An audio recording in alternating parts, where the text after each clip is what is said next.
شجاعت ایک ہوتی ہے چھپی ہوئی، ایک ہوتی ہے ظاہر و باہر. تو حضرت علی رضی اللہ تعالیٰ عنہ میں وہ شجاعت صرف چھپی ہوئی نہیں، ظاہر و باہر شجاعت، نمایاں شجاعت، وہ شجاعت جو بدر میں ظاہر ہو رہی ہے. جبکہ شیبہ ابن ربیعہ وہ بھی حضرت علی کے ہاتھوں واصل جہنم ہوا، اور ولید ابن عتبہ ابن ربیعہ چچا بھتیجے دونوں جو ہے حضرت علی کے ہاتھوں واصل جہنم ہو رہے. اور جو عتبہ ابن ربیعہ تھا، ولید کا باپ اور شیبہ کا بھائی، وہ حضرت حمزہ کے ہاتھ سے واصل جہنم. پہلا مقابلہ ہوا، اس میں حضرت علی نمایاں ہے. جنگ احزاب ہے، اس میں حضرت علی نمایاں ہے. عمرو ابن عبد غد بہت بڑا پہلوان، 90 برس کی عمر تھی اس وقت کی جب یہ مقابلہ ہوا، لیکن پورے عرب میں کوئی تصور نہیں کر سکتا تھا کہ اس سے مقابلہ کر سکتا. آپ نے پڑھا ہوگا، سنا ہوگا وہ واقعہ کہ جب وہ مبارزت کے لیے آیا ہے کہ ہے کوئی جو میرا مقابلہ کرے، اور ظاہر بات ہے کہ اس وقت جو ہے ایک دفعہ سناٹا طاری ہو گیا. حضرت علی آگے بڑھے کہ میں مقابلہ کروں گا. وہ ہنسا، تم میرا مقابلہ کرنے آئے ہو؟ نام کیا ہے؟ وہ جو بھی استہزاء کا انداز ہوتا ہے. پھر اس نے کہا کہ میری یہ عادت رہی ہے کہ میں جب بھی کسی سے مقابلہ ہوتا ہے اس کی 3 خواہشات میں سے ایک ضرور پوری کرتا ہوں. ذرا کہو تمہاری کیا خواہش ہے؟ حضرت علی نے فرمایا میری خواہش اولین یہ ہے کہ تم ایمان لے آؤ. لا حول ولا قوت. اس نے کہا اس کا کوئی سوال نہیں. اچھا تو دوسری خواہش یہ ہے کہ میدان جنگ سے چلے جاؤ. وہ ہنسا، یہ میرے لیے کبھی نہیں ہو سکتا. اب حضرت علی نے جو وار کیا ہے یہ ان کی ذہانت اور فطانت کا بھی ایک بہت بڑا مظہر ہے. فرمایا پھر تیسری خواہش یہ کہ آؤ مقابلہ کرو. اس پر وہ بہت چٹکا رہ گیا کہ میں نہیں سمجھتا تھا کہ روئے زمین پر کوئی شخص یہ خواہش بھی لے کر میرے سامنے آ سکتا. اور ایک بار میں ختم ہوا حضرت علی کے رضی اللہ تعالیٰ. عمرو ابن عبد غد. اسی طرح خندق کا معاملہ، قموس کا قلعہ سب سے زیادہ سخت تھا. کچھ اور جو گڑھیاں تھی فتح ہو گئی تھی، وہ تھا جو اڑا ہوا تھا، وہ حضرت علی رضی اللہ تعالیٰ عنہ کے ہاتھوں. تو یہ ظاہر و باہر شجاعت، وہ قواعد عملیہ حضرت علی رضی اللہ تعالیٰ عنہ کے وہ بھی ہے. دوسری طرف حضرت علی شعر و ادب میں اونچا مقام رکھا، فصاحت و بلاغت کے معراج پر ہے. یقیناً افصح العرب ہے محمد صلی اللہ علیہ وسلم. حضور کا اپنا قول ہے انا افصح العرب، لیکن یہ کہ حضور کے بعد فصاحت و بلاغت، خطابت، شاعری، اس میں صحابہ کرام میں ظاہر بات ہے حضرت علی کے آس پاس آنے والا کوئی. یہ بات اپنی جگہ پر ہے. اچھی طرح سمجھ لیجئے. اسی طریقے سے آپ کے علم میں ہونا چاہیے کہ عربی گرامر کے موجد حضرت علی ہے. پھر یہ کہ پورے خلافت راشدہ میں سارے سیکریٹریٹ کو آرگنائز کرنے والے حضرت علی.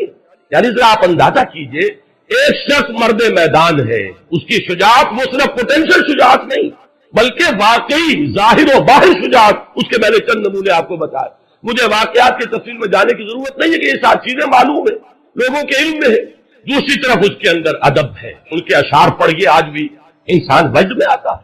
کتنے حکیمانہ اشعار، کتنی بے ساختگی ہے. میں نے کئی مرتبہ آپ کو اشعار سنائے. یغوص البحر من طلب العالی ومن طلب العلا سیر الليالي ومن طلب العلا من غیر قد اضاع العمر فی طلب المحال.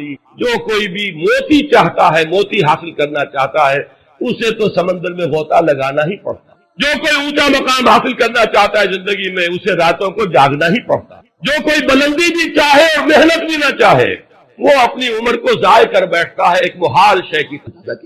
اور رضینا قسمت الجبار فینا لنا علم وللجہال معلوم. اس میں فلو دیکھیے، اس کا ردم دیکھیے. ہم راضی ہیں اللہ تعالیٰ کی تقسیم پر جو اس نے ہمارے بارے میں کی ہے. ہمیں اللہ نے علم عطا کیا، جاہلوں کو دولت عطا کی. ہم راضی ہیں، ہم علم کی دولت پر راضی. یہ حضرت علی. اور انا الذی سمتنی امی حیدرا، میں وہ ہوں کہ جس کا نام اس کی ماں نے حیدر رکھا تھا، شیر رکھا. اس حوالے سے سمجھ لیجئے اصل میں والدین کا رکھا ہوا نام حضرت علی کا اسد تھا، شیر، اور یہی حیدر کے معنی عربی زبان میں. یہ جو لفظ علی ہے آپ کا نام، یہ محمد الرسول اللہ نے رکھا ہے. یہ نام والدین کا دیا ہوا نہیں ہے. والدین کا نام اسد ہے، والدین کا عطا کردہ نام. حضرت علی کا نام پھر جب علی رکھا ہے تو وہ محمد الرسول اللہ صلی اللہ علیہ وسلم. یہ اچھی طرح سمجھ لیجئے کہ یہ جامعیت جو ہے کہ ایک ایمبی ورڈ شخصیت، میں نے آپ کو گنوایا چونکہ میں نے عکس بیان کیے ہیں کہ جو مقام اور مرتبہ آپ کو نظر آئے گا شہادت کے مراتب میں، اس مزاج میں جو حضرت اسماعیل حضرت موسیٰ کا، وہ ہے حضرت حمزہ اور حضرت عمر خطاب کا رضی اللہ عنہ. جو مقام وہاں پہ حضرت ابراہیم کا اور ادریس کا نظر آ رہا ہے، وہ اگر امت محمد میں دیکھنا ہو تو وہ ابو بکر اور عثمان غنی کا ہے رضی اللہ تعالیٰ عنہ علیہم الصلاۃ والسلام. لیکن جامعیت کبریٰ کا جو مظہر محمد الرسول اللہ صلی اللہ علیہ وسلم جن میں یہ دونوں چیزیں جمع ہیں، جن میں یہ جامعیت ہے، جن کے اندر توازن ہے، جس میں یہ دونوں اوصاف بیک وقت مجتمع ہیں۔ ایک طرف انتظامی اوصاف دیکھیے، میں ابھی اشارہ کر چکا ہوں کہ جس تیزی کے ساتھ ایکسپینشن ہوا تھا عالم اسلام کا، وہ اگر اس میں کنسولیڈیشن نہ ہوتی، انتظام و اہتمام و انسرام نہ ہوتا، نظم نہ ہوتا، تو وہ تو تباہی ہو جاتی۔ اتنی تیزی سے ایکسپینشن حضرت عمر فاروق کے زمانے میں رضی اللہ تعالیٰ عنہ، ذرا فتوحات کا اندازہ تو کہ ملک کے ملک آ رہے ہیں اور بڑے وسیع علاقے آ رہے ہیں، بڑی آبادیاں ہیں، وہاں بڑے وسائل و ذرائع ہیں، وہ جس کو فرٹائل کریسنٹ کہا جاتا ہے عالم عرب کا، وہ پورا کا پورا فتح ہو چکا۔ اس میں اگر انتظام نہ ہوتا، بندوبست نہ ہوتا، یہ ساری چیزیں جو ہے کسی نظم کے اندر نہ آتی، تو بہت بڑی ہلاکت پیدا ہو جاتی۔ میں لفظ ہلاکت استعمال کر رہا ہوں اس لیے کہ یہ لفظ حضرت عمر نے استعمال کیا رضی اللہ تعالی۔ حضرت عمر کے یہ الفاظ، لولا علی لہلک عمر، اگر علی نہ ہوتے تو عمر ہلاک ہو جاتا۔ کیوں؟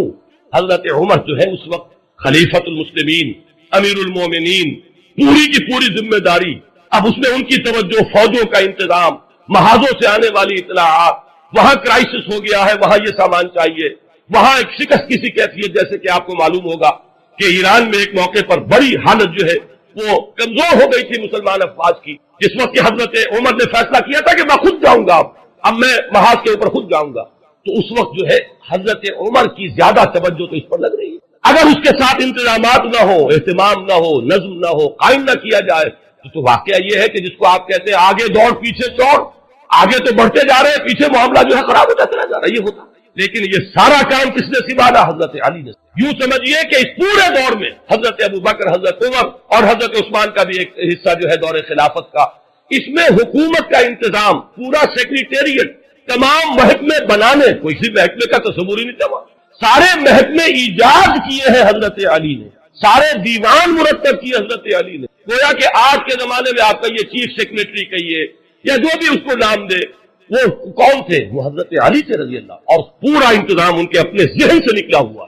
ایک طرف ایک شخص مرد میدان ہونے میں وہ ہو، میدان بدر یاد کیجئے، غزوہ احزاب یاد کیجئے، غزوہ خندق یاد کیجئے، 3-4 موٹی موٹی چیزیں بھی جو ہے وہ کافی ہو جائیں گی۔ دوسری طرف آپ کی فصاحت و بلاغت، میں ابھی اس کا ذکر نہیں کر رہا اس لیے کہ وہ ذرا مختلف ہی مسئلہ ہے۔ اہل حدیث حضرات اور ہمارے محدثین جو ہے، جو تصوف کے ان سلاسل کو تسلیم نہیں کرتے، وہ ان چیزوں کو نہیں مانتے، لیکن جو لوگ کے تصوف کے قائل ہیں، ان سلاسل کو مانتے ہیں، تو آپ کو معلوم ہے کہ 3 سلسلے جو ہے صوفیہ کے ان سلاسل اربعہ میں سے وہ شروع ہوتے حضرت علی کے ذات سے رضی اللہ تعالیٰ۔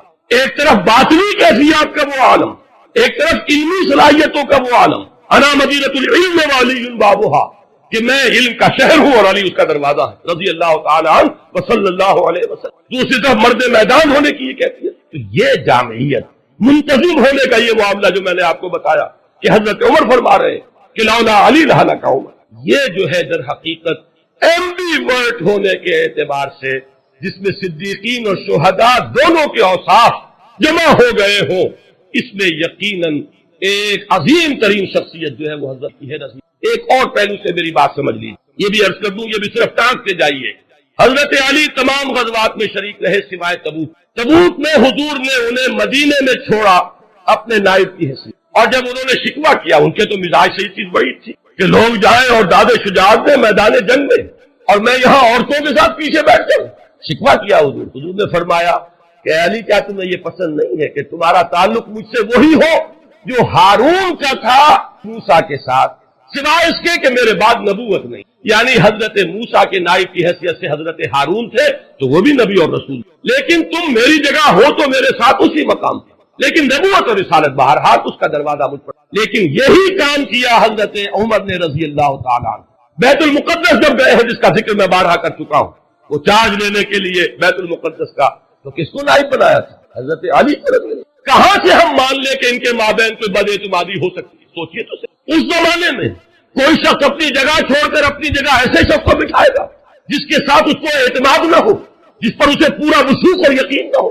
لیکن یہ کہ حضرت علی کو 2 مرتبہ حضرت عمر نے اپنا جانشین، جیسے کہ محمد رسول اللہ نے بولا، اور میں سمجھتا ہوں کہ یہ بھی عمر فاروق کا اسوہ محمدی پر عمل ہے صلی اللہ علیہ وسلم، کہ اگر حضور نے غزوہ تبوک کے موقع پر اگر حضرت علی کو مدینے کے اندر بٹھایا تھا نائب کی حیثیت سے، تو کیسے ممکن ہے کہ عمر بن الخطاب رضی اللہ تعالی عنہ وہ حضور کے سلسلے پر عمل نہ کریں. بیت المقدس کا سفر تبوک سے بھی کہیں آگے یروشلم جا رہے تھے حضرت عمر، اور کتنا رہا ہوگا مدینے سے آپ کے غیر حاضری کا معاملہ. یہ آج کل کا معاملہ تو نہیں تھا، تیز رفتار سواریاں نہیں تھی. اس عرصے میں تو اگر کسی کے دل میں کوئی اور بات ہوتی تو اس کے لیے پورا موقع تھا کہ تختہ الٹ دیتا، لیکن نہیں، معاذ اللہ. یہ سب ہم ان کہانیوں کو ماننے کے لیے تیار، ہم ان چیزوں کو تسلیم کرنے کو تیار نہیں. یہ مربوط تھے، یہ ایک بنیاد مرصوص تھے. چنانچہ سورہ ہجر کی ایک آیت ہے کہ ہم جب اہل جنت کو جنت میں داخل کریں گے، جنتیوں کو، تو الفاظ آتے ہیں وَنَزَعْنَا مَا فِي صُدُورِهِم مِّن غِلٍّ إِخْوَانًا عَلَىٰ سُرُرٍ مُتَقَابِلِينَ. ہم ان کے دلوں میں جو بھی کوئی رنجشیں ہوں گی وہ نکال لیں گے، اور پھر جنت میں وہ بیٹھے ہوں گے آمنے سامنے ایک دوسرے سے کہ بھائی بن کر. کوئی رنجش دن میں تھی بھی، دنیا میں تھی بھی، تو نکل چکی. اور حضرت علی کا قول ہماری تفاسیر میں منقول ہے کہ حضرت علی نے فرمایا یہ آیت میرے اور معاویہ کے بارے میں نازل ہوئی کہ ہمارے دلوں میں اگر کوئی ایک دوسرے کی طرف سے میل آ گیا ہے، اللہ تعالیٰ ہمیں جنت میں داخل کرتے ہوئے وہ بھی قدورت جو ہے وہ میل جو ہے کو نکال. تو ہمارا نقشہ تو صحابہ کرام کا یہ ہے کہ یہ ایک بنیاد مرصوص، وقتی طور پر انسانوں کے اندر کوئی شکوہ شکایت پیدا ہو جانا، یہ تو چیز وہ ہے جس کو ہم مان لیں گے، لیکن کوئی مستقل قدورت، کوئی بغض معاذ اللہ، کوئی دشمنی ایک دوسرے سے، اس کا ہم تصور نہیں کرتے. لہذا یہی وجہ ہے کہ حضرت علی رضی اللہ تعالیٰ عنہ کو 2 مرتبہ حضرت عمر نے اپنا جانشین، جب حج پر گئے ہیں تو حضرت علی کو جانشین انچارج بنا کر گئے ہیں، جب گئے ہیں یروشلم تو بھی حضرت علی کو یہاں پہ. اور ایک بات اور نوٹ کیجئے کہ حضرت علی رضی اللہ تعالیٰ عنہ کی صاحبزادی ام کلثوم حضرت عمر کے نکاح میں آئی. یہ کوئی ہونے والی بات تھی اگر باہمی محبت نہ ہوتی، یہ کوئی ہونے والی بات تھی اگر باہمی اعتماد اور باہم شیر و شکر نہ ہوتے. اگر شکایت بھی تھی تو میں عرض کر چکا ہوں وہ حضرت ابوبکر سے تھی. اگر شکایت کوئی تھوڑی دیر کے لیے رہی بھی ہے، کوئی شکوہ، حضرت عمر سے تو کسی شکوے کا ہمارے پاس تو ریکارڈ موجود نہیں ہے کہ کس بنیاد پر کچھ. یہ جو ایک بنیاد مرصوص رہے، بلکہ جب میں نے ابھی ذکر کیا تھا کہ جب ایران کے محاذ پر ایک دفعہ ذرا کریٹیکل سچویشن پیدا ہوئی ہے اور حضرت عمر نے فیصلہ کیا کہ اب میں جاؤں گا وہاں محاذ پر، تو حضرت علی نے روکا اور یہ فرمایا کہ چکی اسی وقت تک پیستی ہے جب تک کہ وہ اپنی کلی جو ہے اس کے اوپر قائم رہے. آپ کا مقام اس چکی کے اس کلی کا ہے کہ امت مسلمہ کی چکی چلے گی اگر آپ اپنی جگہ پر قائم رہیں گے. اگر وہ کلی اپنی جگہ سے ہٹ گئی تو چکی چلے گی کیسے؟ لہذا آپ نہ جائیں. ان کو مجبور کیا کہ آپ یہیں پر رہیں، یہیں سے بیٹھ کر انتظام کریں. اور حضرت عمر رضی اللہ تعالیٰ عنہ نے حضرت علی کے اس مشورے کو قبول کیا اور اپنے ارادے کو فس کر دیا. ہمارا نقشہ یہ ہے، اور میں جو بات آج بتانا چاہتا تھا وہ یہ ہے کہ اہل سنت کے ہاں بھی حضرت علی کا مقام بہت بلند ہے، بہت بلند ہے، بہت بلند. وہ لوگ اہل سنت کے دائرے سے خارج ہیں کہ جو حضرت علی رضی اللہ تعالیٰ عنہ پر کسی طرح کا زبان تان جو ہے دراز کرتے ہیں، کسی طرح سے ان کی نیت کے اوپر حملہ کرتے ہیں، کسی طرح سے کوئی اس طرح کی جو ان کے مقام بلند سے فروتر بات ہے کوئی ان کی طرف منسوخ کرتے ہیں. میرے نزدیک وہ اہل سنت سے خارج، وہ ناسبی ہوں گے یا کوئی خارجیوں کی کوئی نسل ہے جو چلی آ رہی ہو ہمارے اندر. لیکن بہرحال اہل سنت کے ہاں یہ جان لیجئے یہ ہمارا مجمع عقیدہ ہے. تمام نسل انسانی میں بلند ترین تو انبیاء اور رسول ہیں، وہ تو سب سے اونچا ہے. اس کے بعد امت کے اندر سب سے افضل پوری دنیا کے اندر، امت میں نہیں پوری نسل انسانی میں بحیثیت جماعت وہ صحابہ ہے محمد الرسول. تمام رسولوں میں افضل محمد الرسول اللہ صلی اللہ علیہ وسلم. کسی مسلمان کو کسی مکتب فکر سے تعلق رکھتا ہو اس میں شک و شبہ نہیں ہو سکتا. اور پھر غیر نبی جتنی بھی نسل آدم ہے، از آدم تا ایدم، بلکہ تا قیام قیامت، اس میں افضل ترین بحیثیت مجموعی وہ صحابہ ہے محمد الرسول. ان صحابہ میں چوٹی پر ہے یہ 4 افراد. ان میں ہمارے نزدیک ترتیب فضیلت، ترتیب خلافت کے ساتھ افضل حضرت ابوبکر، نمبر 2 حضرت عمر، نمبر 3 حضرت عثمان، نمبر 4 حضرت. لیکن گویا کہ بقیہ تمام صحابہ سے تو افضل ہم مانتے ہیں حضرت علی کو. اب اگر کوئی شخص حضرت علی کی سیرت کو داغدار کر دے آپ کو تو نتیجہ کہاں گیا؟ بقیہ تمام صحابہ سے تو افضل ہے سب کے نزدیک. اگر ایکسیپشن ہوتی ہے اہل سنت کے نزدیک تو 3 ہی فرد رہ گئے نا، حضرت ابوبکر، حضرت عمر، حضرت عثمان. بقیہ تمام صحابہ سے، تمام صلحاء امت سے، تمام اولیاء اللہ سے، تمام ائمہ دین سے، تمام محدثین سے، تمام فقہا سے افضل ترین کون ہے؟ علی۔ لہذا زبان کو بہت سوچ سمجھ کر کھولنا چاہیے۔ یہاں جو ہے اس جناب میں کوئی گستاخی، وہ در حقیقت اپنے ایمان کو خطرے میں ڈالنے کے مترادف۔ اور جو لوگ بھی یہ کوئی کرتے ہیں جرأت یا ہمت، میں بار بار یہ کہہ رہا ہوں کہ میرے نزدیک وہ اہل سنت کے زمرے۔ ایک بات آپ اچھی طرح سمجھ لیجیے، اور وہ یہ ہے کہ صحابہ کرام کی 3 نسلیں ذہن میں رکھیے۔ عام طور پر ہمارے ہاں 2 الفاظ استعمال ہوتے ہیں، کبار صحابہ، صغار صحابہ۔ کبار صحابہ بڑی عمر کے صحابہ، صغار صحابہ چھوٹی عمر کے، حضرت حسن، حضرت حسین۔ یہ حضور کی زندگی میں 5 سال 7 سال یہی عمریں تھی۔ حضرت عبداللہ ابن زبیر 8 سال 9 سال۔ یہ نسل ہے، انہیں ہم کہتے ہیں صغار صحابہ۔ صحابی تو ہے، حضور کی گود میں پلے ہیں، حضور کے شانہ مبارک پر بیٹھے ہیں، حضور کی حیات طیبہ میں ہے، موجود ہیں، صحبت سے فیض یاب ہوئے، صحابی تو ہے۔ لیکن یہ کہ صغار صحابہ کے بارے میں ذرا آج بات کو واضح کرنے کے لیے ایک درمیانی نسل کی طرف بھی اشارہ کر رہا ہوں۔ یہ 3 نسلوں میں سمجھیے، صحابہ کرام کی ایک نسل وہ ہے جو حضور صلی اللہ علیہ وسلم کے تقریباً ہم عمر ہے، 5 سال ادھر یا 5 سال ادھر، 10 سال کے چھوٹ بڑائی، 12 سال 13 سال، اتنا فرق ہوتا ہے، دوستوں میں بھی ہوتا ہے، احباب میں بھی ہوتا ہے، ساتھیوں میں بھی ہوتا ہے۔ ایک نسل وہ ہے کہ جو اس سے نیچے ہے، جس کا کہ حضور سے عمر کا فرق جو ہے 30 سال 35 سال۔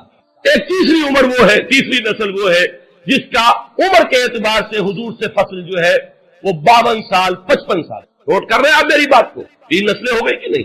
عام طور پر ایک نسل بھی آج کل سمجھی جاتی ہے، 20 برس جو ہے اس کے اندر نسل بیتتی ہے۔ آپ اگر اپنی 4 پیڑھیاں گنیں گے تو وہ تقریباً 80 یا 100 برس کے اندر 4 پیڑھیاں جو ہے 4 نسلیں گزر۔ یہی ذرا تصور رکھیے۔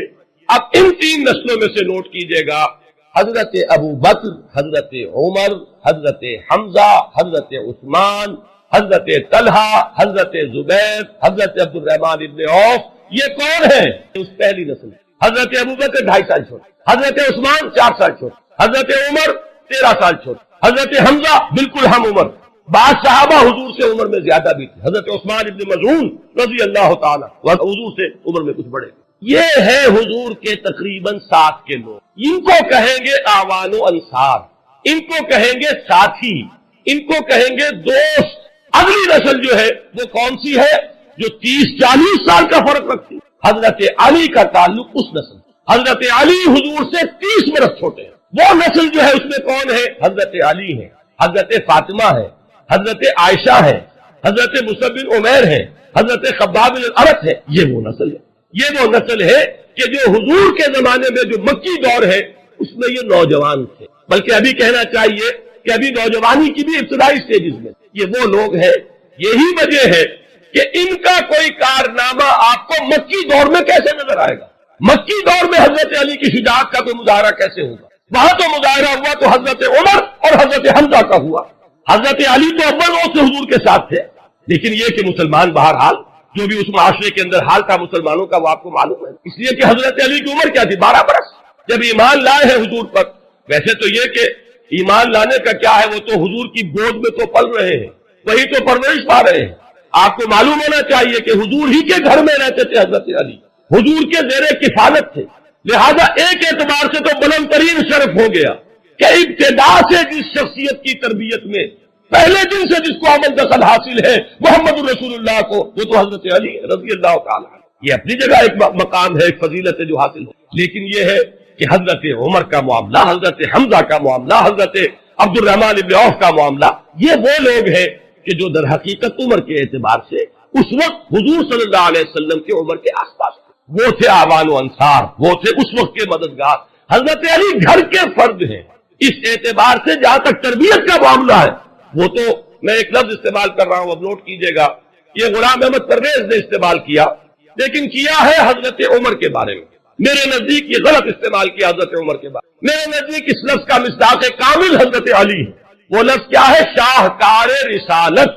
شاہکار رسالت اگر ہے تو حضرت علی، اس لیے کہ جس کی تربیت میں اول روز سے محمد الرسول اللہ صلی اللہ علیہ وسلم کا حصہ، جو حضور کی گود میں پلا بڑھا ہے۔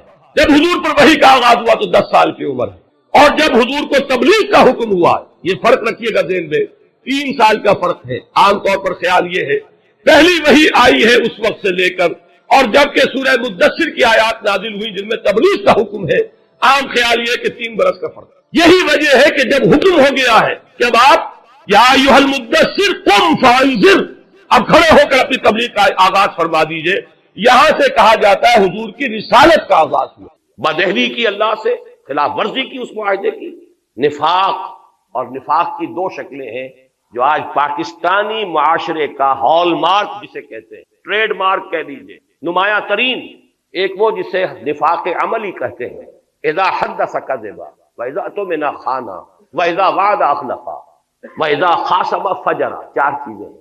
حضور نے فرمایا 4 اوصاف ایسے ہیں کہ جس میں چاروں ہیں کٹر منافق ہے، پکا منافق ہے، ٹھیٹ منافق ہے، 100% منافق۔ ایک ہے تو اسی نسبت سے نفاق ہے جب تک کہ اس سے وہ باز نہیں۔ وہ 4 چیزیں کیا ہیں؟ بولے تو جھوٹ بولے، وعدہ کرے تو خلاف ورزی کرے، امین بنایا جائے تو خیانت کرے، اور اگر کہیں کوئی جھگڑا ہو جائے تو فوراً آپے سے باہر، اشتعال، توتکار، گالم گلوچ اور مار دھاڑ۔ آپ دیکھ لیجئے اپنے معاشرے میں یہ چاروں چیز، برا نہ بنائیے، جو جتنا بڑا ہے آپ کے ہاں اتنا ہی بڑا جھوٹا ہے، اتنا ہی بڑا خائن ہے، اتنا ہی بڑا وعدہ خلاف ہے، یہ ہمارے معاشرے کا جو جتنا ہے۔ اور دوسرا نفاق ہوتا ہے نفاق باہمی، قوم قومیتوں میں تقسیم ہو گئی، فرقے واریت ہے، طبقاتیت ہے، لسانیت ہے، صوبائیت ہے، نفاق باہمی اور نفاق عملی، کردار کا دیوالا نکل گیا، اتحاد ختم۔ لیکن ہم نے اس جیسا کہ کوئی ضرورت نہیں تفصیل میں جانے کی، ہم نے اس عذاب ادنا سے کوئی سبق حاصل نہیں کیا ہے۔ یہ سورہ سجدہ کی آیت کی طرف اشارہ کر رہا ہوں، آیت نمبر 21، اس کی ہم وزن آیت جنرل صاحب نے پڑھی تھی، سورہ روم کی آیت نمبر 41، ظہر الفساد فی البر والبحر بما کسبت ایدی الناس لیذیقہم بعض الذی عملوا لعلہم یرجعون۔ پاکستانی معاشرے کے اوپر یہ آیت 100% چسپاں، بر و بحر کے اندر فساد رونما ہوتا ہے غالب بسبب لوگوں کے ہاتھوں کے کرتوتوں کے، تاکہ اللہ انہیں اپنے کچھ کرتوتوں کا مزہ چکھائے، سب کا نہیں، وَيَعْفُو عَنْ كَثِيرٍ، بہت سی چیزوں سے تو درگزر بھی کرتا ہے، کچھ تھوڑا سا اللہ تعالیٰ مزہ چکھاتا ہے عذاب کا، لعلہم یرجعون، شاید کہ لوٹ آئیں، بعد آ جائیں، ہوش میں آ جائیں۔ یہی مضمون سورہ سجدہ میں آیا، سورہ سجدہ کی آیتیں 30 ہیں، وہاں اس کا نمبر 21 ہے، اس کی آیتیں 60 ہیں، وہاں اس کا نمبر 41 ہے، کورسپونڈنگ۔ وَلَنُذِيقَنَّهُم مِّنَ الْعَذَابِ الْأَدْنَىٰ دُونَ الْعَذَابِ الْأَكْبَرِ لَعَلَّهُمْ يَرْجِعُونَ، ہم انہیں بڑے عذاب سے پہلے چھوٹے عذاب کا مزہ چکھائیں گے، شاید کہ لوٹ آئیں۔ یہ چھوٹا عذاب تھا کس کے مقابلے میں؟ بڑے عذاب کے مقابلے میں جو آنے والا۔ ویسے تو یہ بھی عظیم ترین عذاب تھا، 800 برس جن پر حکومت کی تھی اس کے قیدی بن کر رہے ہیں جنرل صاحب، 93,000 اس ہندو کے قیدی، اور کہاں مدھیہ پردیش، سینٹرل انڈیا تک ٹرکوں کے اندر لاد کر بھیڑوں بکریوں کی طرح آپ کے فوجی لے جائے گئے، اس ہندو قوم جس پر حکومت کی۔ کہا اندرا گاندھی نے وی ہیو ایونجڈ اوور 1000 ایئرس، اندازہ کیجئے موتی لال نہرو کی پوتی، جواہر لال کی بیٹی، لبرل خاندان کوئی ہندوؤں میں ہو سکتا ہے تو چوٹی کا لبرل خاندان وہ ہے، لیکن اس کی ذہنیت بھی یہ ہے وی ہیو ایونجڈ اوور 1000 ایئرس، ہم نے اپنی 1000 سالہ شکست کا بدلہ چکا، کلنک کا ٹیکا ہے ہمارے ماتھے کے۔ لیکن یہ عذاب ادنا ہے، کیوں میں ادنا کہہ رہا ہوں؟ غنیمت سمجھیے ابھی یہ پاکستان باقی ہے اور بہت بڑی مملکت، وہ بھی ہے ایک مسلمان ملک ہے، شاید آپ نے کل کے اخبار میں پڑھا ہو 10,000 وہاں پر افراد، وہی جہاں پر کہ سب سے زیادہ آپ نے جو ابھی تجربات سنے ہیں جنرل صاحب کے، وہی چوٹوگرام چٹاگانگ، وہاں سے 10,000 مسلمان چلے مارچ کرتے ہوئے ڈھاکہ کی طرف کہ شریعت نافذ کرو۔ اسلام کے معاملے کا معاملہ، وہ تسلیمہ نسرین کے ساتھ جو کچھ انہوں نے کیا ہے، کیا ان کے اندر مذہبی غیرت نہیں ہے؟ بھاگنا پڑا کہ نہیں اس کو؟ جان بچا کر کیسے گئی؟ بہرحال چھوڑیے، غنیمت ہے کہ وہ بھی ابھی ایک ملک ہے، مسلمان ملک ہے، لیکن یہ ملک میں یاد دلانا چاہتا ہوں، اصل میں یہ 2 خطوں پر مشتمل پاکستان تو اللہ نے ہمیں بونس دیا تھا، یہ اللہ کا فضل تھا، ورنہ مصور پاکستان نے انویسیج نہیں کیا تھا۔ یہ مصور پاکستان کون ہے؟ علامہ اقبال موجود ہے، ان کا جو خطبہ ہے 1930 کا، جس میں انہوں نے کہا ہے کہ it's the destiny, I feel it's the destiny, یہ تقدیر مبرم ہے کہ ہندوستان کے شمال مغربی علاقے میں ایک مسلمان ریاست قائم ہے، at least the north west of India, مشرقی پاکستان کا کوئی تذکرہ نہیں ہے ان کے خود۔ یہ تو جب آپ نے اتنے بڑے وعدے کیے، جب آپ کے راس کماری سے لے کے در خیبر تک گونجا دیا آپ نے، یا تو کبھی گونجا پاکستان کا مطلب کیا لا الہ الا اللہ کے نعرے سے، یا گونجایا تھا علامہ مشرقی نے چپراس سے، وہ بھی راس کماری سے لے کر اور گیا در خیبر تک، لیکن بہرحال اللہ نے دیا لو، 2 خطوں پر مشتمل لو، ایک نہیں 2 لو، لہذا ابھی وہ اصل مصور ہے پاکستان کا، اصل پاکستان باقی ہے۔ دوسری بات یہ نوٹ کیجئے، اس بر عظیم ہند میں اصل پاکستان جو بنا تھا وہ یہی تھا، 1206 تک کا پاکستان یہی تھا۔ 712-13 میں آئے ہیں محمد بن قاسم، اس وقت کے مغربی پاکستان یا جو وٹ ریمینز آف پاکستان کا جنوبی نصف جو ہے اس وقت مملکت اسلامی میں شامل ہو گئے، شمالی ابھی نہیں ہوا۔ 300 برس کے بعد محمود غزنوی اور پھر غوری، یہ جو اب باقی شمالی ہے مغربی پاکستان یا وٹ ریمینز آف پاکستان کا، یہ اس قلب ڈرا میں آ گیا۔ یہ تو پھر 1206 میں جا کر کہیں دلی پر حکومت قائم ہوئی، تو تاریخ نے آپ کو وہاں پہنچایا ہوا ہے۔ بہت غنیمت سمجھیے، بہت غنیمت سمجھیے، لیکن جو صورتحال ہے وہ یہ کہ ہم نے کوئی سبق نہیں۔ مجھے بتا دیں، اور میں یہ نہیں کہتا کسی اور کو دیکھیے، اپنے گریبان میں جھانکیے، آپ کے لیل و نہار، آپ کے روز و شب، آپ کی مشغولیتوں اور دلچسپیوں میں سرے منہ کوئی فرق واقع ہوا ہے؟ کوئی آپ کی زندگی کا نقشہ بدلا ہو، کوئی پرائرٹیز چینج ہوئی ہو، کوئی ترجیحات بدلی ہو، کسی نے حرام خوری چھوڑی ہو، کسی نے سودی معاملہ چھوڑا ہو؟ اپنے اوپر قیاس کر لیجئے، کوئی سبق حاصل نہیں۔ بد سے بدتر اوریانی ہے تو اس وقت کے مقابلے میں 100 گنا زیادہ، فحاشی ہے 100 گنا زیادہ، فراڈ ہے، غبن ہے 100 گنا زیادہ، بلکہ 1000 گنا زیادہ۔ کون سی؟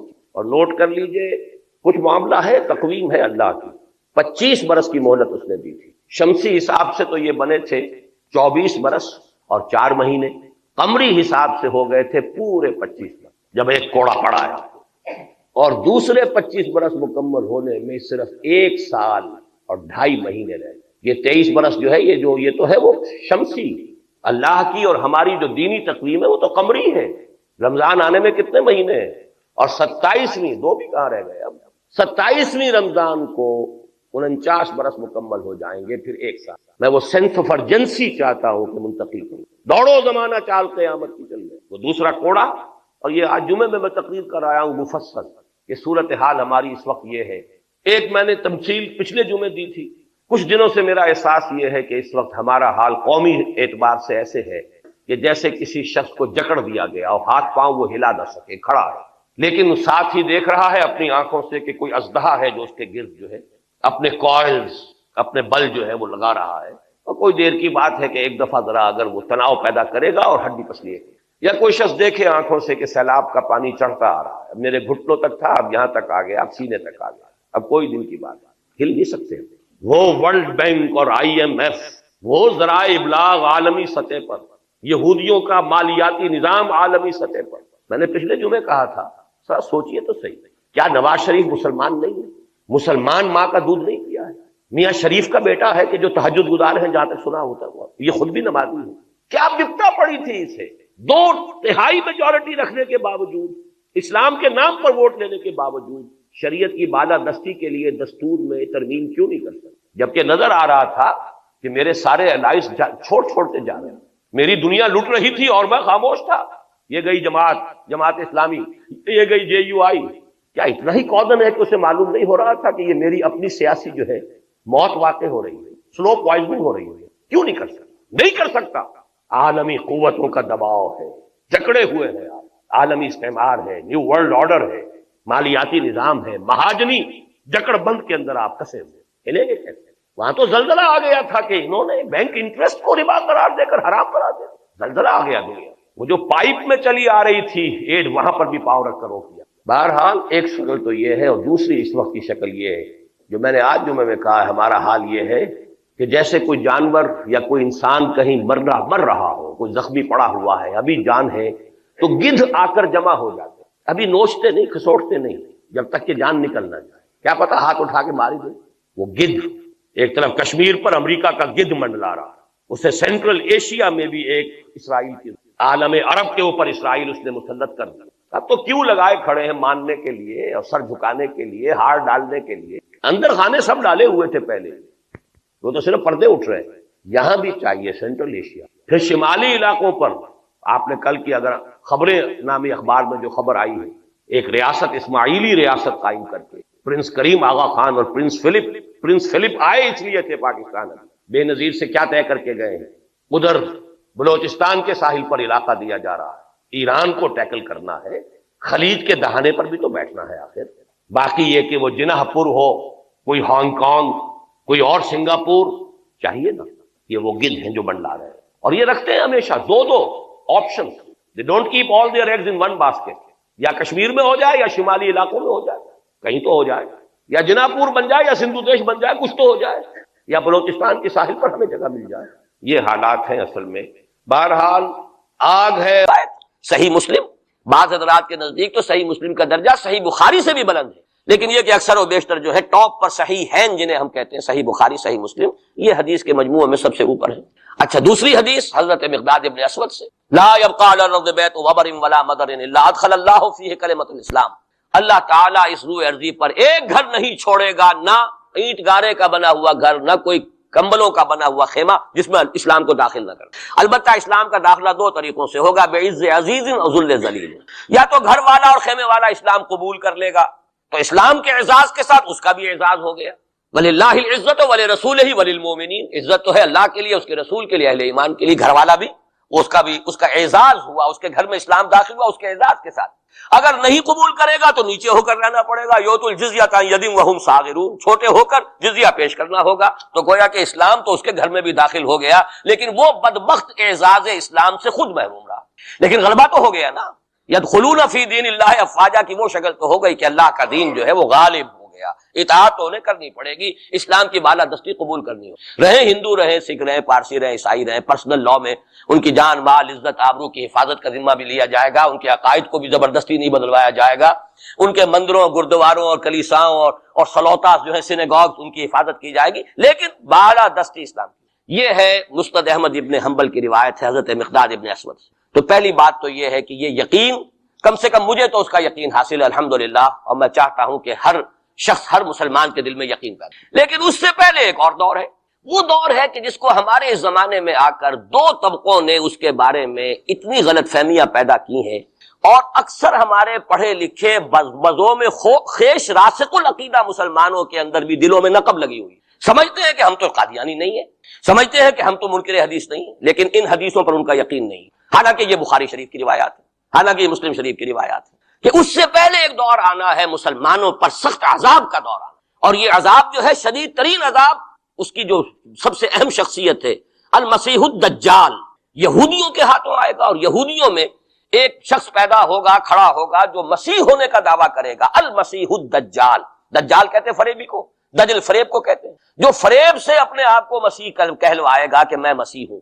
اس کی وجہ کیا ہے کہ یہودیوں کے ہاں یہ روایت موجود تھی کہ ہمارا ایک سیویئر آئے گا, ہمارا ایک نجات دہندہ آئے گا, جو ہمیں پھر دنیا کے اندر غلبہ دلوائے گا, اور ہماری جو پرومسڈ لینڈ ہے وہ پوری کی پوری ہمیں دلوا دے گا. وہ جو گریٹر اسرائیل کا نقشہ انہوں نے بنا رکھا ہے, یہ ان کی پرومسڈ لینڈ ہے, خوابوں کی سرزمین ہے. اچھا, وہ تو حضرت مسیح آئے تھے علیہ الصلوۃ والسلام, وہ تو آ گئے, انہوں نے مانا نہیں. جب مانا نہیں, انہیں تو مرتد قرار دیا, جادوگر قرار دیا, بازیگر قرار دیا, واجب القتل قرار دیا, اور اپنے بس پڑتے تو سولی پر چڑھائی دیا. وہ تو اللہ نے جو کیا وہ ایک علیحدہ مسئلہ ہے. اب وہ جگہ تو خالی ہے, جو آپ کہتے ہیں نا کہ کوئی ویکینسی ہے موجود, پوزیشن از ویکنٹ. ابھی وہ منتظر ہے ایک مسیحا کے کہ ہمارا اصل مسیح آنے والا ہے. وہ ان کا کوئی لیڈر کھڑا ہوگا جو اس دعوے کے ساتھ کھڑا ہوگا کہ اب میں اس مہم کو شروع کرتا ہوں کہ جس سے وہ جو گریٹر اسرائیل ہے, پوری عظیم تر اسرائیل وجود میں لاؤں گا. دیر کیا لگتی ہے, کوئی وزیر اعظم جو بھی ہو اسرائیل کا کھڑا ہو جائے ڈٹ کر کہ ٹھیک ہے وی ڈکلیئر وار, اور ہم تو یہ علاقے اب لے کر رہے ہیں. جس کو کہ اس نے بھی کہا ہے, یہ جو اس وقت ہے ریبین جو ہے, اس کے بارے میں خیال یہ ہوا تھا کہ جب یہ وزیر اعظم بنا اسرائیل کا کہ یہ بڑا ماڈریٹ ہے, بہت ایسا ہے ویسا ہے, اور اس نے وہ امریکن سے اپنا وہ 10 بلین کا جو لون لینا چاہتے تھے اس کو اوکے کرانے کے لیے کچھ دنوں کے لیے نئی سیٹلمنٹس کی تعمیر کا کام بھی سسپینڈ کر دیا. تو بڑی امیدیں ہو گئیں, چلو جی ایک پروسیس آف جو پیس ٹاکس شروع ہو جائیں اور یہ ہو جائے.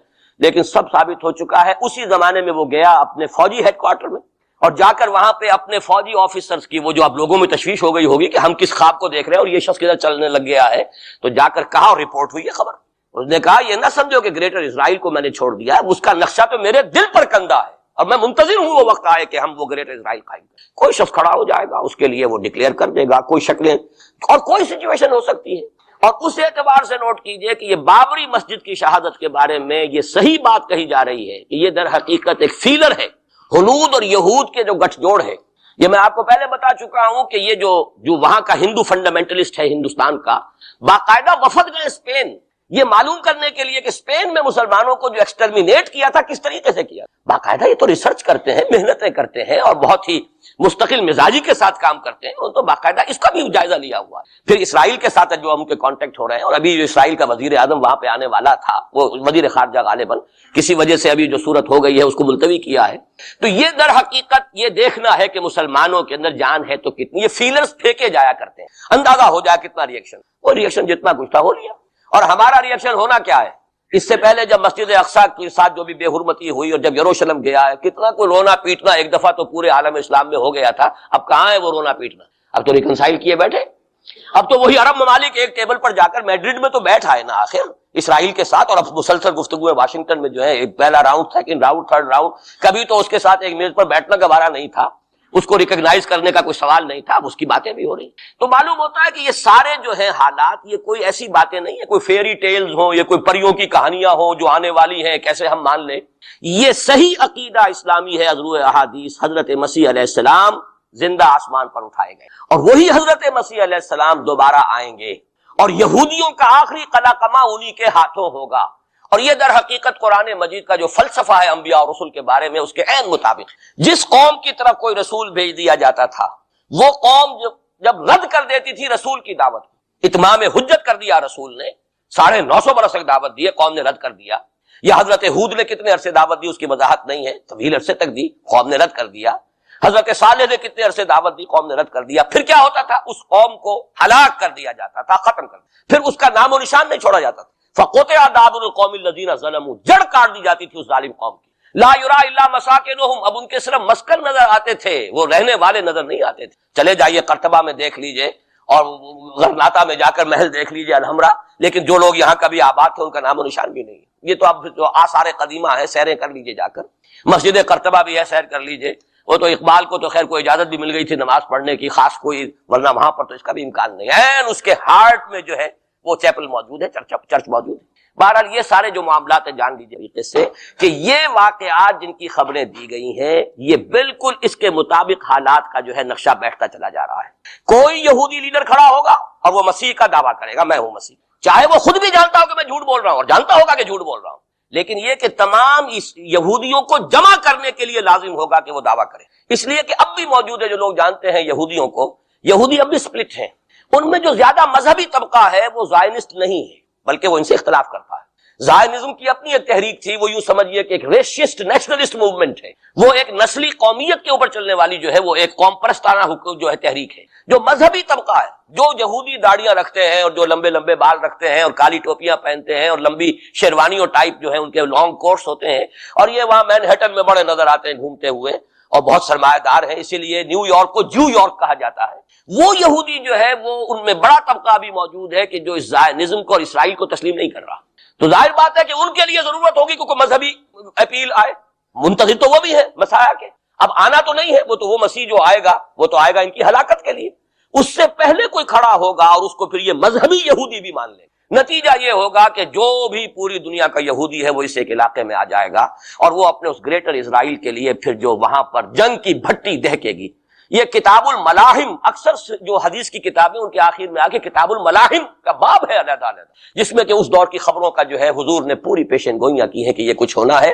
جہاں تک المسیح الدجال کا تعلق ہے، اس کے بارے میں تو الفاظ یہ ہیں کہ کوئی نبی اللہ کا ایسا نہیں گزرا کہ جس نے مسیح الدجال کے فتنے سے خود پناہ طلب نہ کی ہو اللہ کی۔ خود حضور کی جو دعائیں ہیں معصورہ، اس میں ہے وَأَعُوذُ بِكَ مِن فِتْنَةِ الْمَسِيحِ الدَّجَّالِ، اے اللہ میں تیری پناہ طلب کرتا ہوں فتنت مسیح الدجال سے۔ وہ فتنہ اب سر پر آیا ہوا ہے، یہ چند سالوں کی بات ہے، اور اکثر و بیشتر کچھ اور حوالوں سے بھی، وہ نوسٹروڈیمس کے حوالے سے ہو یا کسی اور کے حوالے سے ہو، پیشن گوئیاں وغیرہ، دنیا میں اس وقت پوری اس فضا کے اندر جو مذہبی فضا ہے یورپ کی، وہ بھی بہت پریگننٹ ہے اس حوالے سے کہ یہ پیشن گوئیاں اور اس طرح کی خبریں اور اس طرح کی آمد۔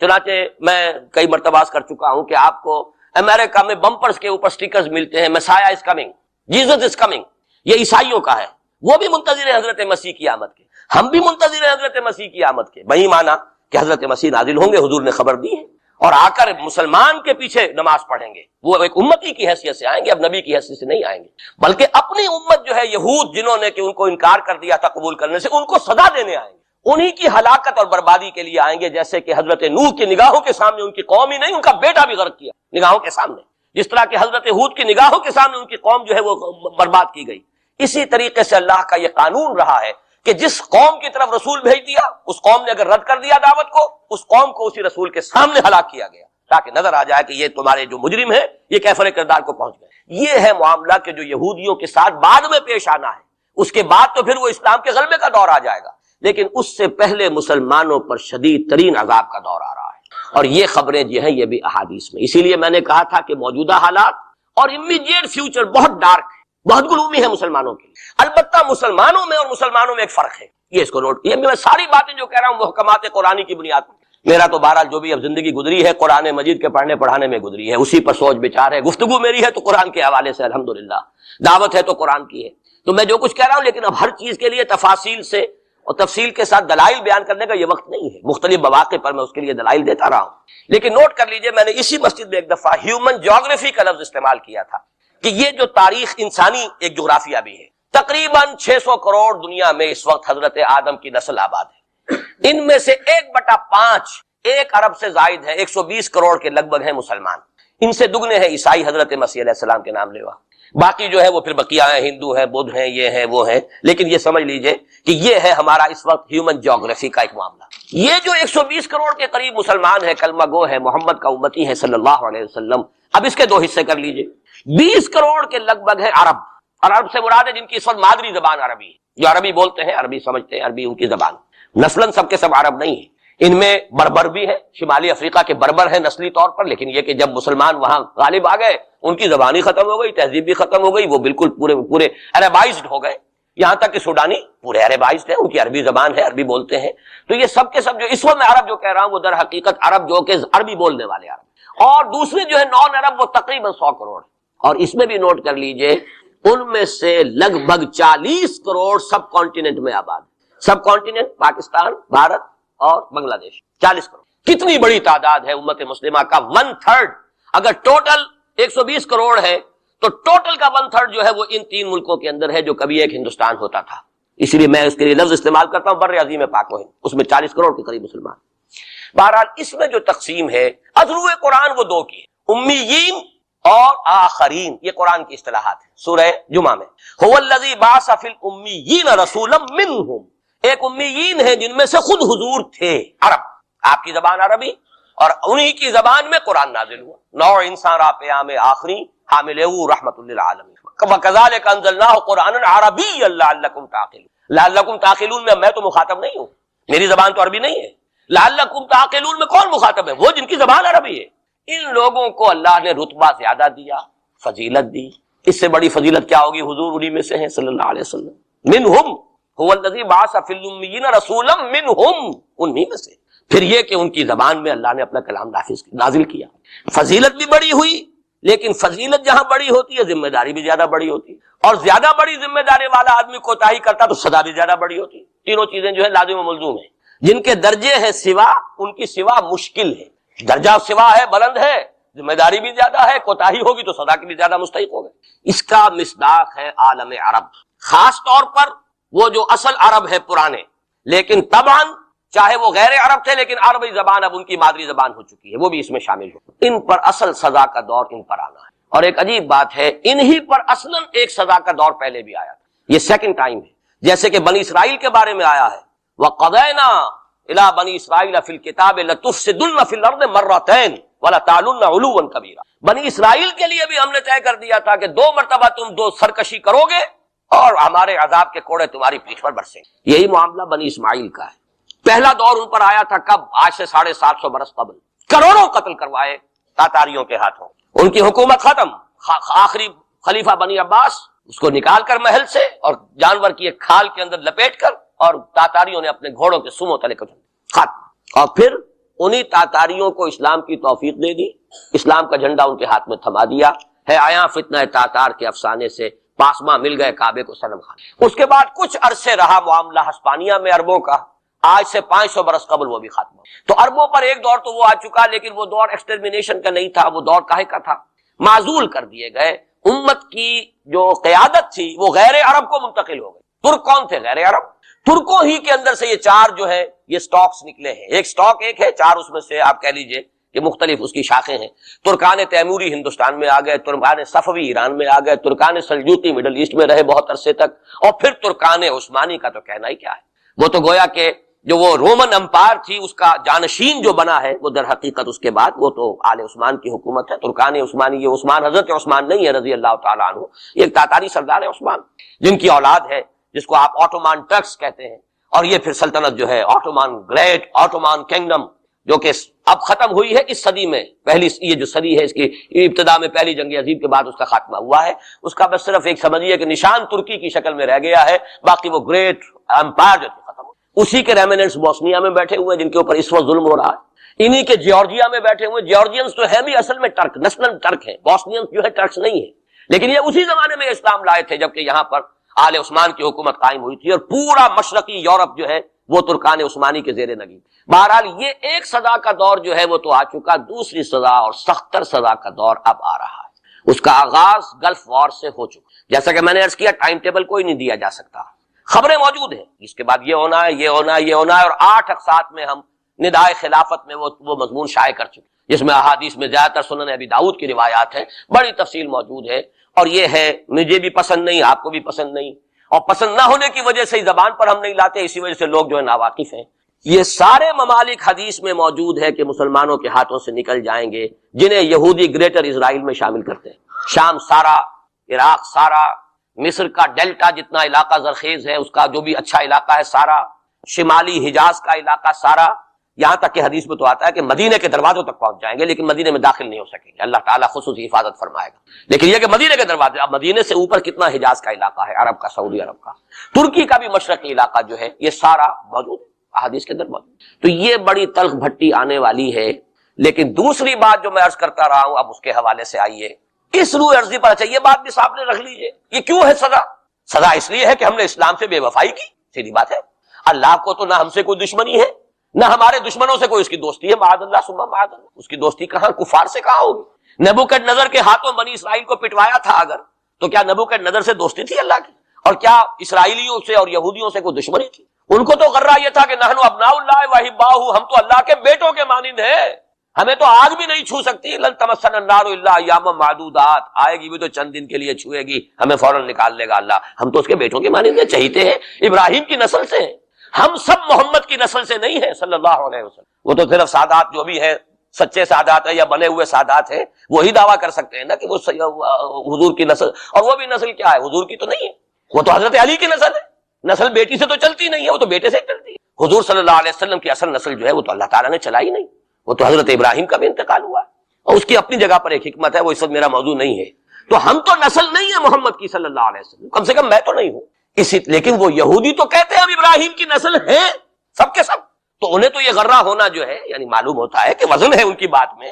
نحن ابناء اللہ واحباؤہ، وہ ابراہیم جسے خلیل اللہ قرار دے رہا ہے اللہ تعالیٰ، میرا خلیل ہے. واتخذ اللہ ابراہیم خلیلا، جسے امام الناس قرار دے رہا ہے، انی جاعلک للناس اماما، جو ابو الانبیاء ہے، جس کی نسل میں سینکڑوں نبی آ گئے. اس کی جب ہم اس کی اولاد ہیں تو اللہ کے ہاں ہمارے ساتھ تو پریفرنشل ٹریٹمنٹ ہوگا. یہ ان کو غرہ تھا، یہی ہمیں. لیکن جان لیجئے جب انہیں پٹوایا، جب قرآن مجید نے کہا فلما يعذبكم بذنوبكم، ایسا ہی تمہارا غرہ ہے، تم اللہ کے چہیتے ہو تو اللہ تمہیں کیوں سزائیں دیتا رہا ہے؟ نبوکدنضر سے کیوں پٹوایا، رومن سے کیوں پٹوایا، اس صدی میں جرمنوں سے کیوں پٹوایا، لاکھوں کی تعداد کے. معلوم ہوا کہ اللہ کا معاملہ جس قوم سے بھی ہے، کووننٹ ہے، وہ میثاق ہے ہمارا اللہ کے ساتھ. میثاق قرآن ہے ہمارا، ان کا میثاق تورات تھی. پکڑو اس کو، خذوا ما آتیناکم بقوۃ، پکڑو اس کو مضبوطی کے ساتھ جو ہم نے تمہیں دیا ہے. اگر اس سے بے وفائی کرو گے تو ہم سے کوئی تعلق نہیں، بلکہ تم مجرم ہوگے اصل. باقی لوگوں کے پاس تو کتاب ہے نہیں، شریعت ہے نہیں، دین ہے نہیں، ان کو تو پہنچانا تمہارے ذمہ تھا. تم تو ان کو کیا پہنچاتے، خود اس سے بے وفائی کر بیٹھے ہو. لہذا ساری دنیا کی گمراہی کی ذمہ داری بھی تمہارے کندھوں پر ہے. یہ ہے وہ جرم جس کی بنا پر سزا ملے گی. سزا کے مستحق ہیں ہم، اور ہم میں سب سے بڑھ کر عرب ہیں جن کی مادری زبان عربی ہے، جن کو صرف نحو پڑھنے کی ضرورت نہیں قرآن سمجھنے کے لیے. وہ تو از دل خیزت بر دل ریزت، براہ راست کمیونیکیشن قرآن سے ہو رہی ہے. وہ بے وفائی کریں تو ظاہر بات ہے مہا مجرم وہ ہے. لیکن پھر غیر عرب مسلمانوں میں اس وقت روئے ارضی پر سب سے بڑی مجرم قوم 10 کروڑ مغربی پاکستانی. یہ میں ڈنکے کی چوٹ کہہ رہا ہوں اور بہت عرصے سے کہہ رہا ہوں، اس لیے کہ ہم وہ لوگ ہیں کہ جنہوں نے اسلام کے نام پر ملک بنایا. کوئی ملک دوسرا دنیا میں اس وقت اسلام کے نام پر نہیں. ہم وہ لوگ ہیں، پاکستان بنانے کے لیے لاکھوں جانیں مسلمانوں کی، کلمہ گوؤں کی گئیں، اور ہزاروں عصمتیں لوٹی، اور نہ معلوم کتنی مسلمان لڑکیاں اور عورتیں جو ہے رہ گئی پھر بھی ہمیشہ ہی سکھوں کے پاس، اور وہ آئی نہیں پاکستان اس اسلام کے نام پر۔ اور کیا کیا ہے ہم نے؟ 46 برس ہو گئے، اس کہاں اسلام؟ لہذا اس سے بڑی مجرم قوم عربوں کے بعد ہم یہ کہہ سکتے ہیں ہمارا عام آدمی قرآن نہیں پڑھتا، قرآن جانتا نہیں، ٹھیک ہے، اپلی ہے کچھ نہ کچھ، اس اعتبار سے ان کے بعد نمبر ہمارا ہے، لیکن باقی پوری دنیا کے مسلمانوں سے بڑھ کر مجرم۔ اور ہم اصل میں نہ صرف یہ کہ خود اپنے حصے کے مجرم ہیں، بھارت کے مسلمانوں کا بھی سارا وبال ہماری گردن ہے۔ آج میں چاہتا ہوں کہ اس کو آپ اچھی طرح نوٹ کر لیں۔ بھارت کے مسلمانوں نے، جسے آپ فرض کفایہ کہتے ہیں، نماز جنازہ فرض کفایہ، چند لوگوں نے بھی کسی مسلمان کی نماز پڑھ لی تو سب کی طرف سے ادا ہوگی، کسی نے بھی نہیں پڑھی تو سب مجرم ہو جائیں گے، بستی کے سب لوگ مجرم ہوں۔ بھارت کے مسلمانوں نے فرض کفایہ ادا کیا جب پاکستان بنوا دیا آپ کو، اور اس کی قیمت آج بھی وہ دے رہے ہیں، کھلے نعرے لگ رہے ہیں، مسلمان کے 2 استھان، پاکستان یا قبرستان، تیسرا کوئی جگہ نہیں۔ ڈنکے کی چوٹ کہا بابری مسجد کے بعد LK اڈوانی نے، ہم ساری مسجدیں گرا دیں گے ہندوستان کی، کوئی مسجد باقی نہیں۔ ڈنکے کی چوٹ، اعلانیہ، یہ سب کچھ ہو رہا، اور یہ نعرے تو نہ معلوم کب سے لگے، اور نہ معلوم کب سے میں یہاں ان مسجدوں کے اندر بھی اور اپنی تقریروں میں وارن کرتا رہا ہوں کہ کیا وہاں ہو رہا ہے، لیکن ہمارے تو کان پر جو نہیں ریگتی، ہمارے تو وہی دھندے ہیں، وہی کاروبار ہے، اپنا بزنس ہے، اس کے سارے مسئلے ہیں، اس کی اپنی بلڈنگیں ہیں، اپنی موٹریں ہیں، اپنے ٹیلی ویژن ہے، اپنے کئی کورسز کے ڈنرز ہیں۔ اللہ خیر صلی اللہ، ہمیں بحث کیا اسلام سے؟ تو بتائیے ہم سے بڑا مجرم کون ہوگا؟ آج جو کچھ ہندوستانی مسلمان پر بیت رہی ہے اس کا جرم ہمارے کندھے پر۔ یہ میں جذباتی انداز میں نہیں کہہ رہا، میں تو 2 اور 2 4 کی طرح ثابت کر سکتا۔ انہوں نے فرض کفایہ ادا کر دیا، اور اس وقت یاد کیجئے مولانا ابوالکلام آزاد، مولانا مدنی، جمعیت علماء ہند کے علماء اپنے تقدس اور اپنے تدین اور اپنے تقوی کے اعتبار سے انکوسچنیبل، کوئی شک و شبہ نہیں ہو سکتا ان کی نیت پر اور ان کے تقوی پر اور کردار پر۔ انہوں نے کیا کہا تھا؟ یہی کہا تھا کہ یہ پاکستان بنا کر تم مسلمانان ہند کو 3 حصوں میں تقسیم کر دو گے۔